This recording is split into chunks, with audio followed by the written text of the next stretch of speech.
তুমিও কি উচ্চ মাধ্যমিকের রেজাল্ট নিয়ে খুব চিন্তিত? তাই আজকের কথাগুলো তোমার জন্য।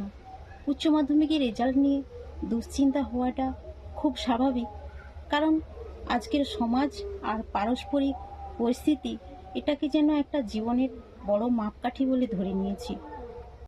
যারা এই মুহূর্তে চিন্তিত তাদের জন্য কয়েকটি কথা। রেজাল্ট কেবল একটি সংখ্যা মাত্র। মার্কশিটের নম্বরের উপর ভিত্তি করে তোমার মেধা যাচাই করা সম্ভব, কিন্তু ভবিষ্যৎ নিয়ে যাচাই করা সম্ভব নয়।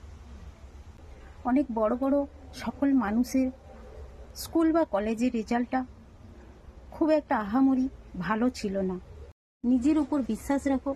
তুমি এই কয়েক বছরে যে অভিজ্ঞতা অর্জন করেছো সেটাই আসল। রেজাল্ট যাই হোক, তোমার লড়াকু মানসিকতাটাই হচ্ছে আসল। তো নিজেকে হারিয়ে ফেলো না আশেপাশের মানুষজনের কথা ভেবে। নিজেকে খারাপ পথে নিয়ে যেও না।